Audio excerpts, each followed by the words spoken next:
बिस्मिल्लाहिर्रहमानिर्रहीम अस्सलाम वालेकुम। अपने तमाम दोस्तों को यूट्यूब चैनल बाबर ऑटोज़ में खुशामदीद कहता हूँ। दोस्तों हमारा टॉपिक है, बिल्कुल शॉर्ट वीडियो बनाने का मकसद है कि आप देख सकते हैं CG125 में बाइक इख्तियार कर रहा हूँ। इसकी कुछ दिन पहले मैंने एक वीडियो अपलोड की थी कि रिंग पिस्टन और जो वॉल्व वगैरह सब डैमेज हो गए थे, वॉल्व वगैरह सब कट गए थे। तो दोस्तों इसके अंदर फ़िल्टर बॉक्स मौजूद नहीं था। ये आप देखें तो इसके अंदर फ़िल्टर बॉक्स जो है वो है ही नहीं। तो पहले भी किसी दोस्त ने निकाल के फेंक दिया था, या उसको निकाल के जो अल्ट्रेशन करके लोग चलाते हैं। तो अभी मैं बाइक पूरी तैयार कर रहा हूँ, ये फिट कर रहा हूँ। तो जिन भाई की बाइक है अब वो उनको जेन्युइन तरीके से पूरी मीटर वगैरह से और इंडिकेटर से इसको तैयार कर रहे हैं। तो इसके अंदर जो है दोस्तों अब फ़िल्टर बॉक्स हमने होंडा एटलस का जो है वो डालना है। होंडा एटलस का दोस्तों फ़िल्टर बॉक्स है, और इसको जो है अब फ़िल्टर बॉक्स को कंप्लीट हमने न्यू ले लिया है और लोहे के अंदर आता है ये।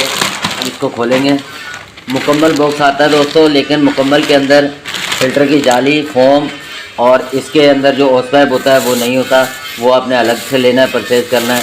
और तकरीबन जो है इसकी कॉस्ट दोस्तों पड़ती है 1200, तकरीबन मैक्सिमम 1200 से अंदर जो है ये फ़िल्टर बॉक्स मुकम्मल मिल जाता है एटलस का। इसमें बैटरी की जो रबड़े वगैरह होती हैं ये सब कुछ इसमें लगा हुआ होता है, और यूरो का न्यू मॉडल का है। यहाँ पे वो एयर टैंक आता है इसका। इसकी जो फ़िल्टर की जाली है दोस्तों वो हमें न्यू परचेज़ करनी पड़ेगी, ओस पाइप और फ़िल्टर बॉक्स की यहाँ की रबड़। तो इससे ये होगा कि आपका जो रिंग पिस्टन जो जल्दी ख़त्म हो जाता है, जो वॉल्व वगैरह कट जाते हैं, उससे बचा जा सकता है। और ये जो है तकरीबन अब इसके अंदर जाली और एयर फिल्टर की रबड़ और ओस पाइप, ये अगर तीनों चीज़ें ये भी इसके साथ लगाते हैं तो मैक्सिमम ये 1500 से 1800 रुपये तक ये मुकम्मल जो है ये फ़िल्टर बॉक्स तैयार हो जाता है। तो ये लगाने से दोस्तों जो बहुत बड़ा जो खर्चा हो जाता है, नुकसान हो जाता है और परेशानी होती है, उससे आप बच सकते हैं। अगर किसी बाइक में एयर फ़िल्टर नहीं है तो एयर फ़िल्टर आप होंडा एटलस का न्यू डाल दें, तो इंशाल्लाह ये इंजन की लाइफ इसकी बढ़ सकती है। तो दोस्तों मिलते हैं एक नई वीडियो में, इजाज़त दीजिए, अल्लाह हाफिज़।